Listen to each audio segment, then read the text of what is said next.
Amel Zakaria pour MC Converse. Moi, c'est JP pour MC Converse. Et moi, c'est Kitana de la Converse.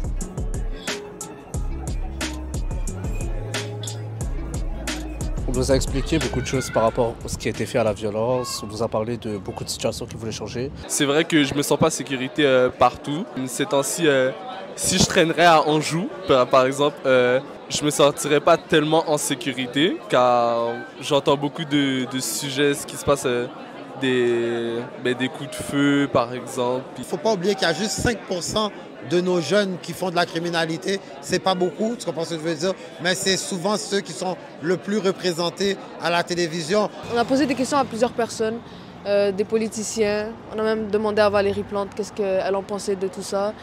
J'ai envie que à Montréal, tout le monde puisse se sentir en sécurité. Pour moi, ça veut dire manger à sa faim, avoir un toit au-dessus de sa tête, que les gens aient assez d'espace justement parce qu'ils se sentent en sécurité pour pouvoir se dire hey, qu'est-ce que j'ai envie de faire plus tard ou qu'est-ce que j'ai envie de faire demain qui me passionne. Pourquoi tu voulais passer en entrevue Valérie Plante? Parce que je trouve que c'est quelqu'un qui a beaucoup représenté Montréal. Demander des questions directement à elle, il peut avoir un plus gros impact. Moi, j'ai appris qu'il y avait plusieurs personnes, genre plus de personnes qu'on croyait qu'ils étaient vraiment là derrière nous, les jeunes, à vouloir faire un changement dans Montréal. Donc ça m'a fait aussi plaisir à voir. C'est vraiment les plateaux sportifs, les lieux sécuritaires pour les jeunes à faire des activités. Donc moi, définitivement, je pense de leur offrir beaucoup plus de place. Des fois, on voit qu'il y a des terrains que les jeunes ne peuvent pas utiliser. Ça fait que les jeunes vont faire d'autres activités possiblement illicites, mais nous, on essaie de les garder dans des plateaux sportifs. Je pense que c'est un problème de société. Il faudrait investir dans le communautaire. On le sait, hein, le financement auprès des organismes communautaires est déficient. C'est faible, c'est peu, ce sont les premiers endroits où on va couper quand il faut couper, alors que ce sont les premiers endroits où on devrait investir. Ce que j'ai retenu aussi, c'est qu'il y a beaucoup de statistiques qui ont été dites et qui disent que ça change des choses, sauf que nous, on ne le remarque pas comme les gens le remarquent.